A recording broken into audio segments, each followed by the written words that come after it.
Hello दोस्तों, तो आज बात करेंगे क्वाड्रेटिक इक्वेशन के लेक्चर 2 के बारे में। जैसा कि मैंने आपसे कहा था कि आज मैं आप लोगों को बताऊंगा अलग अलग मेथड्स कि किस तरीके से आप एक क्वाड्रेटिक इक्वेशन को सॉल्व कर सकते हैं। क्वाड्रेटिक इक्वेशंस को सॉल्व करने के आपके पास मेन 3 तरीके हैं। पहला फैक्टराइजेशन मेथड, दूसरा कंप्लीटिंग द स्क्वायर मेथड, तीसरा क्वाड्रेटिक फॉर्मूला मेथड, जो कि हमारे श्रीधर आचार्य जो थे उन्होंने हमें इस फॉर्मूले को साथ इंट्रोड्यूस कराया। और बहुत ही शानदार फॉर्मूला, मतलब आप किसी भी तरह की इक्वेशन को बड़ी आसानी से अगर आप फॉर्मूला लगा के निकालना चाहें, थोड़ी सी कैलकुलेशंस हैं बट बहुत ईजी है, इसमें आपको दिमाग नहीं लगाना पड़ता, सीधा फॉर्मूला लगाना पड़ता है ना। तो बहुत ही शानदार सा फॉर्मूला हमें श्रीधर आचार्य ने दिया है। Thanks to Shridhar Acharya and a great respect for him. चलिए अब बात आती है factorization, completing the square and quadratic method. Completing the square method जो है वो हमारे सीबीएसई सिलेबस से हटा दी गई है, बट फिर भी हम उसका एक थोड़ा इंट्रोडक्शन जरूर से लेंगे, क्योंकि वो आज नहीं तो कल आपको काम आने वाली। आप जब 11th में, आप जब 12th में आएंगे तो बहुत सारे ऐसे डिफरेंशिएशन, इंटीग्रेशन के मेथड्स होंगे जहां पर आपको कंप्लीटिंग द स्क्वायर की जरूरत लगने वाली है। तो सबसे पहले शुरुआत करते हैं आज हम फैक्टराइजेशन मेथड्स के साथ में। अच्छा, सबसे पहले बात आती है कि बेटा फैक्टराइजेशन मेथड होती क्या है ना। फैक्टराइजेशन मेथड मैं कहूंगा कि बेटा ये वही मेथड है जो आप क्लास 6, 7, 8, 9 में भी पढ़ चुके हो। आजकल की टेक्स्ट बुक्स इतनी ज़्यादा एडवांस हो गई है, लिटरली जब देखता हूँ तो ऐसा लगता है अच्छा 5th 6th क्लास के बच्चों को भी वही पढ़ाना है जो 9th 10th के बच्चों को पढ़ाना है। तो कहीं ना कहीं इस वाली चीज़ों के साथ आप लोगों का एकदम फेमिलियर बिहेवियर होना चाहिए। मुझे ऐसा लगता है आपको पता है कि सर मिडिल टर्म स्प्लिटिंग कैसे की जाती है, और मिडिल टर्म स्प्लिट करना ही तो फैक्टराइजेशन मेथड है। मतलब अगर आपके पास कोई एक फंक्शन लिखा हुआ है, आप चाहते हो कि उस फंक्शन को दो छोटे छोटे फंक्शंस जो कि एक दूसरे के साथ प्रोडक्ट में हो ऐसे में तोड़ दिया जाए, तो this is your factorization method. Suppose मेरे पास लिखा होता x² + 4x + 4, तो आप इसको कैसे लिखते? सर मैं इसको लिख देता x + 2 का होल स्क्वायर। तो ये प्रोसेस क्या, यही तो फैक्टराइजेशन प्रोसेस है, जिसमें आपने क्या किया, x + 2 मल्टीप्लाई विद x + 2 लिख दिया। This is your factorization approach या फैक्टराइजेशन मेथड, जिसमें आप मिडिल टर्म स्प्लिट करने की कोशिश करते हैं या कुछ एल्जेब्रिक आइडेंटिटीज का यूज करके आप एक इक्वेशन को 2 या 3 या 4 या 5 पार्ट्स में ब्रेक करने वाले हैं दोस्तों। ठीक है, तो एक काम करते हैं, कुछ क्वेश्चंस के साथ जब तक नहीं सीखते तब तक ऐसा लगता है कि यार मैथ्स नहीं है ना। तो मैं यहाँ पर बिल्कुल आपको थ्योरी पढ़ाने नहीं बैठा हूँ, मैं तो आपको बिल्कुल एकदम न्यूमेरिकल्स के अंदर ही ले जाने वाला हूँ साथ में अपने। तो आज बात करते हैं, चलो x² + 5x + 6 का फैक्टराइजेशन करना है, मुझे मिडिल टर्म स्प्लिट करना है। मिडिल टर्म स्प्लिट करने से पहले मैं कहूँगा कि बेटा एक काम करो, सबसे पहले एक बात सीख लो कि a + b का होल स्क्वायर क्या होता है। तो सर a² + 2ab + b² होता है। a - b का होल स्क्वायर क्या होता है? कोशिश करें मेरे साथ वीडियो में आप भी बोले, है ना, क्योंकि आपको मैं सुन तो नहीं पाऊंगा बट फिर भी आप बोले, क्योंकि इससे आपका कॉन्फिडेंस बहुत बढ़ेगा बच्चों। मतलब आपको मजा आने लगेगा मेरे साथ पढ़ते पढ़ते। a - b का होल स्क्वायर क्या होता है बच्चों? तो सर a² - 2ab + b² होता है सर। अगर यहीं पर x + a multiply with x + b लिखा होता तो ये क्या होता सर? तो sir x² + a + b multiply by x + ab होता सर। मतलब आप अगर ये 3 एल्जेब्रिक आइडेंटिटीज को सीख लेंगे, क्यूबिक वाली आइडेंटिटीज को रिवाइज कर लेंगे, तो फैक्टराइजेशन अप्रोच आपके लिए बड़ी आसान सी हो जाएगी, बहुत ही आसान सी हो जाएगी। तो एक काम करते हैं, चलिए एल्जेब्रिक आइडेंटिटीज को अभी मैं यहाँ से हटा देता हूँ, क्योंकि मेरे लिए एल्जेब्रिक आइडेंटिटीज अभी कोई बहुत ज़्यादा इंपॉर्टेंस नहीं रखती। मैं तो अभी आप लोगों को सिखाना चाहता हूँ कि बेटा फैक्टराइजेशन अप्रोच जो होती है वो क्या होती है। मेरा तो मेन टारगेट ही आपके साथ है कि फैक्टराइजेशन अप्रोच आपको सिखा सकूं, या मैं आपको सिखाऊं कि मिडिल टर्म स्प्लिटिंग कैसे किया जा सकता है। तो आपने मेरे साथ देखा कि मिडिल टर्म स्प्लिट करते वक्त आपको इस वाली टर्म जो मिडिल टर्म है उसको कुछ इस तरीके से ब्रेक करना है कि उनका एडिशन या सब्ट्रैक्शन 5x हो, और उनका जो मल्टीप्लिकेशन होगा वो उनके एक्सट्रीम एंड्स के मल्टीप्लिकेशन मतलब 6x² के बराबर हो। हम ये चाहते हैं कि हमारे कुछ नंबर्स 5x को ऐसे ब्रेक किया जाए कि उनका एडिशन 5x हो और उनका मल्टीप्लिकेशन 6x² हो। तो यहां पर इस तरह का मल्टीप्लिकेशन करने के लिए मेरे दिमाग में आ रहा है कि सर मैं 5 को 2x और 3x में ब्रेक कर सकता हूं। और जैसे ही मैंने 2x और 3x में ब्रेक किया तो मुझे पता लगा कि हाँ यार 2 और 3 का एडिशन 5 होता है और 2 और 3 का मल्टीप्लिकेशन 6 होता है। तो कहीं ना कहीं मैं अपने आंसर तक पहुंच सकता हूं। अब मैंने यहां पर लिखा x² plus 2x plus 3x plus 6 is equal to 0। हाँ सर बिल्कुल लिखा जा सकता है। आपने 5x को 2x प्लस 3x में ब्रेक कर दिया।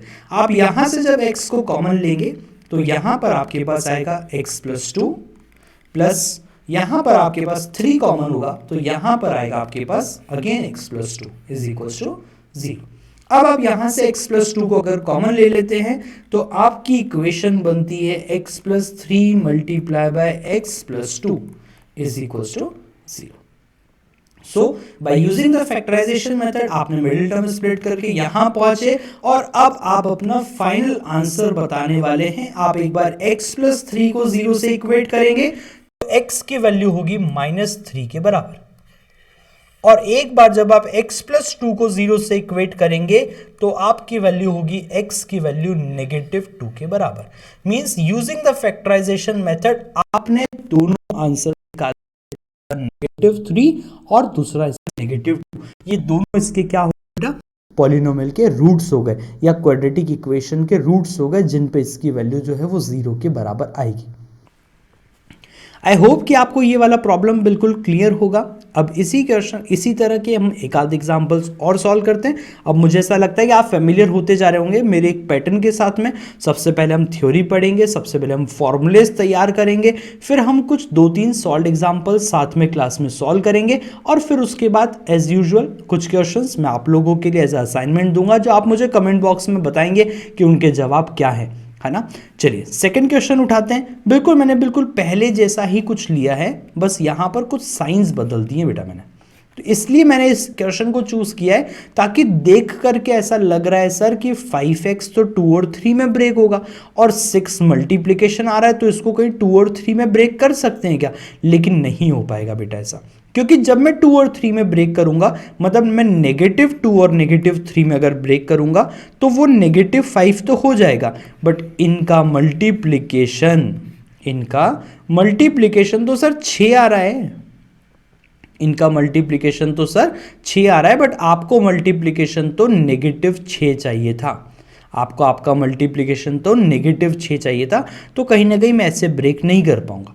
तो क्या 5x को तोड़ने का कोई और तरीका हो सकता है क्या 5x को तोड़ने का कोई और तरीका हो सकता है क्या? हाँ सर, 5x को मैं 6 और -1, 6 - 1 इज बेसिकली 5 और 6 और -1 का प्रोडक्ट -6 ही होता है सर, तो मैं ऐसा कुछ कर सकता हूं। तो मैं चाहूं तो x² -5x को -6x प्लस x लिख दूं।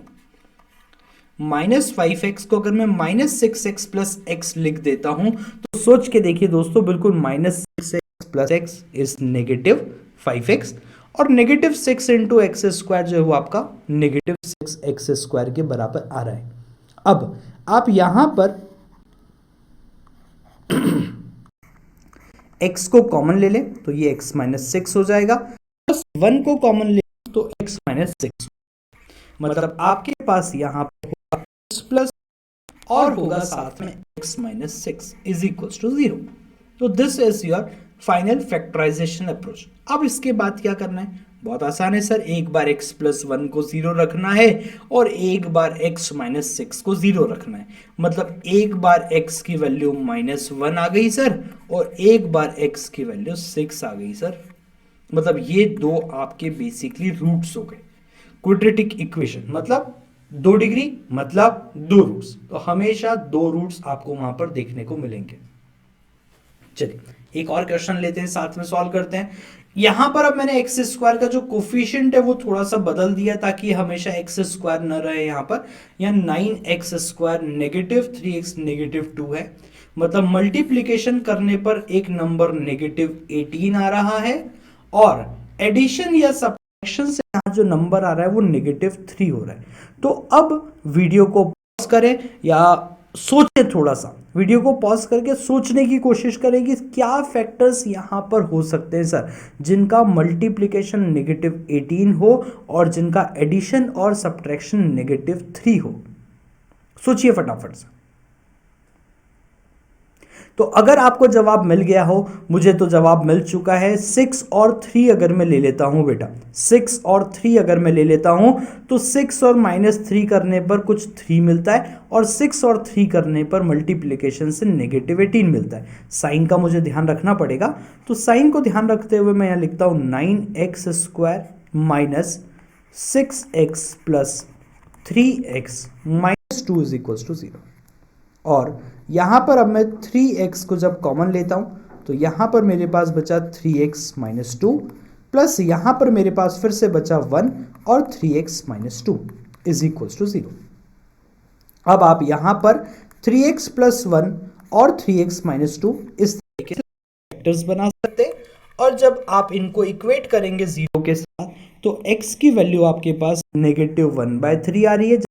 इस वाले पोर्शन को 0 के इक्वेट किया और जब आपने इस वाले पोर्शन को 0 के इक्वेट किया तो x की वैल्यू आपके पास 2/3 आ रही है।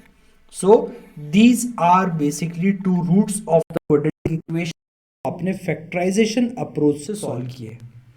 चलिए एक और क्वेश्चन साथ में सॉल्व करके देखते हैं ताकि और कॉन्फिडेंस लेवल हमारा बूस्ट अप हो, हमें चीजें और ज्यादा क्लियर होती जाए। यहाँ पर मैंने फिर से कुछ अलग अलग तरह के कोफिशिएंट्स लिए। आप देख सकते हैं कि मेरा मल्टीप्लिकेशन यहाँ पर 30 आ रहा है और एडिशन या सब्ट्रैक्शन से मुझे जो नंबर चाहिए वो 11 चाहिए। तो ऐसे कोई दो नंबर्स जिनका एडिशन 11 हो और दो नंबर्स का प्रोडक्ट 30 हो, तो मैं ऐसे दो नंबर को 5 और 6 में ब्रेक करने की कोशिश करूंगा। 5 plus 6 is 11 and 5 multiply by 6 is 30। तो यहां पर लिखूंगा मैं 3x² plus 5x plus 6x plus 10 is equal to 0। और अब यहां पर x को कॉमन लेकर के 3x प्लस 5 लिख सकता हूं, प्लस यहां पर 2 को कॉमन लेकर के फिर से 3x प्लस 5। मतलब यहां पर पास दो फैक्टर्स x प्लस 2 और 3x plus 5 is equal to 0 बन गए, जिससे मैंने कहा कि x की वैल्यू आ गई -2 और x की वैल्यू आ गई -5/3। सो दो रूट चाहिए थे इस क्वाड्रेटिक मेरे पास आ गए, एक -2 के रूप में और एक -5/3 के रूप में। एक बार देख लीजिए, कहीं कोई भी डाउट हो तो आप कमेंट सेक्शन में जाकर के मुझसे ज़रूर से पूछें। आपकी जो भी प्रॉब्लम्स होगी मैं पूरी कोशिश करूंगा कि आपकी हेल्प कर सकूं। चलिए now it's our assignment time, जैसा कि हम हमेशा रखते हैं और आगे भी हम इसी पैटर्न को फॉलो करते रहेंगे। मुझे बहुत सारे स्टूडेंट्स ने कहा कि सर ये बड़ा ज़रूरी है कि हमें समझ में कितना आया वो वहीं की वहीं एनालाइज हो जाए कि आज हमने 15 से 20 मिनट फैक्टराइजेशन अप्रोच पढ़ी, तो उस अप्रोच को पढ़ के क्या मैं क्वेश्चन सॉल्व कर पाया, ये बहुत ज़रूरी होता है ना। तो ये कुछ 5 क्वेश्चन हैं, आप वीडियो को पॉज कर दें या स्क्रीनशॉट ले लें और स्क्रीनशॉट लेकर के इन 5 क्वेश्चंस को सॉल्व करके इनके रूट्स कमेंट सेक्शन में ज़रूर से लिख करके बताएं, ताकि आप लोगों को ये भी पता लगेगा कि आपके आंसर सही थे या गलत थे। कोई भी क्वेश्चन अगर आपसे नहीं बनता है तो आप मुझे कमेंट सेक्शन में लिख करके बता सकते हैं, मैं कोशिश करूंगा कि आपको उसका पूरा सॉल्यूशन वहां पर शेयर कर सकूं। आई होप कि आप मेरे साथ इन लेक्चर्स को एंजॉय कर रहे होंगे। हम अगले लेक्चर में कंप्लीटिंग द स्क्वायर मेथड और क्वाड्रेटिक फॉर्मूला के साथ मिलेंगे। तो तब तक के लिए बाय बाय दोस्तों। लाइक शेयर सब्सक्राइब अगर नहीं किया है तो ज़रूर से कर लीजिएगा, क्योंकि आपको इस तरह के बढ़िया शानदार से लेक्चर मेरे साथ में और भी मिलते रहेंगे। अभी क्वाड्रेटिक खत्म करके सीरीज़ के बाद हम अगले चैप्टर के ऊपर स्विच कर जाएंगे। चलिए ओके दोस्तों, बाय।